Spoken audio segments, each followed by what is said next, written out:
Hello. Before we get started, before we start the slides, I just want to give a little background on the talk that I'm about to give.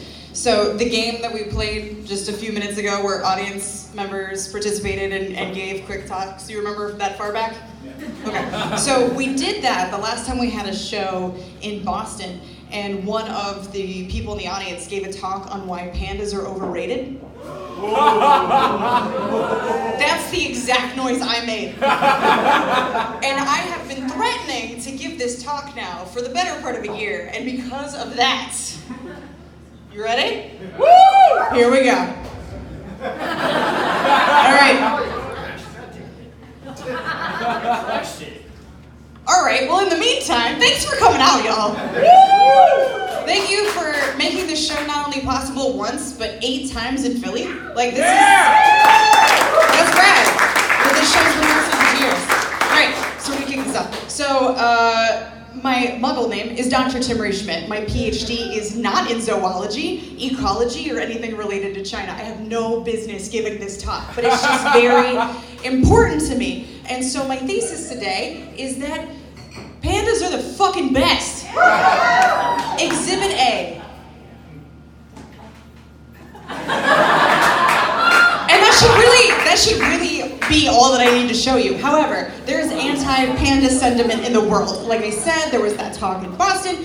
There's also a line in Fight Club about wanting to put a bullet between the eyes of any panda that won't fuck to save its species. And then there are also scientists who are of the opinion that we shouldn't spend resources and time trying to save a species that just may not be able to survive under these circumstances.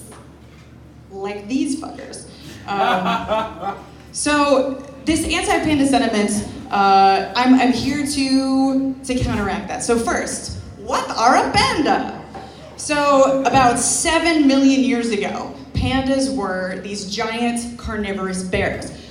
Some point between 2 and 4 million years ago, they decided, fuck that, I just want to eat bamboo, that's my favorite food. Bamboo doesn't really have a lot of nutritional value, which is one of the many reasons that I have a lot in common with pandas, because the food that I like doesn't have a lot of nutrition, so I eat a lot of it. So our diets are actually very similar. I'm gonna keep just going like, hey, because I'm gonna keep talking. All right, so pandas and I have very similar diets. What is different is that they still have not yet, their digestive systems have not yet totally figured out how to handle all this bamboo, so they just like poop all the time. I think that's great also. I learned from Jada also that when they mark on trees, they do so in a handstand, so it seems like they're taller than they are. It's fun. Okay, so another thing that's great about pandas is that they have lots of naps. They sleep at night, but then they also sleep during the day 1 to 6 hours depending on the season, and I think especially in 2019, that kind of self-care is inspirational.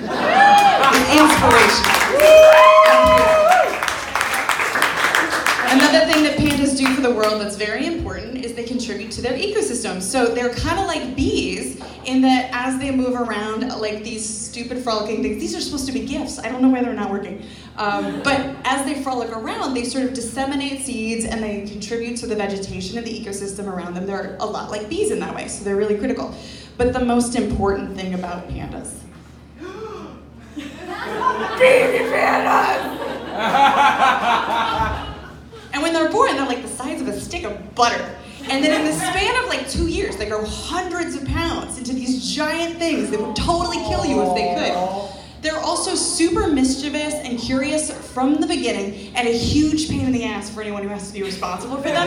And they continue to act like that for the rest of their lives. Like your drunk friend who's like twice as big as you, forever. And I'm not responsible for that, so I love it. I just get to watch the videos. Pandas are also great because they are a part of diplomacy for China. They have better relationships with a number of countries because of panda diplomacy. The relationship the US and China has, for instance, is that they rent most of our pandas to us for $1 million a year. And any panda that is born in the US technically belongs to China, and when they turn 3, they go back for a while so that they can have a more diverse gene pool for breeding. But even though they're so expensive, they still actually make more money than they cost us because people want to see them and they go to the zoo to see pandas. And when people contribute money to pandas at the zoo, they have actually plenty. So that money will go to take care of far less cute things. You know your favorite like lizard or bird? They are better off because pandas are at the zoo. And so in that way, pandas are a lot like the royal family. They don't do anything. They cost a lot of money, but their mere presence brings in tourists. However, pandas are way cheaper than the royal family, and they also don't contribute to monarchy. All right, so despite all these things, pandas are very vulnerable. They're somewhere between 1,600 and 1,800 in the world. They're considered vulnerable, which is one above endangered. And why is that? Well, it's our fucking fault. It's totally our fault. Deforestation, planting, or putting a lot of roads, paving roads right through their breeding grounds. It's actually incredibly difficult for pandas to breed. The females are only fertile for a couple days a year. And there's a complex mating ritual involved in that we have super disrupted by setting up economy right in their land. And so when we say that pandas won't fuck, it's because they would totally do it in the wild, but we fucked their whole shit up. And all the pandas that have only lived in captivity actually don't know how to do the sex. So this leads to an industry of panda porn, which creates jobs. Also, I think it's important that we note that pandas have one of the smallest penis to body size ratios, and because I am not here for body shame, I love that. I love that shit. Pandas make people very happy. There are lots of panda cams that you can see 24 hours a day what the pandas are doing. Most of the time it's sleeping. But it makes people super happy. And when that feed goes down, the zoos get a call right away. Because people are like, that's my panda cam. How am I supposed to get through my day? Pandas are great. And when we contribute to supporting pandas, even though they don't do a whole lot, what is necessary to help them supports their entire ecosystem. It supports all the other species that are around them. It supports the idea of land that is designated for things that aren't for people and aren't for profit. And so when we support pandas, we support the earth in general. So what can we do to support pandas? Well, financially, you can contribute to the World Wildlife Fund. They have research, education, lots of interventions to help pandas. You can reduce your personal consumption of paper products, because again, deforestation is a big part of the problem.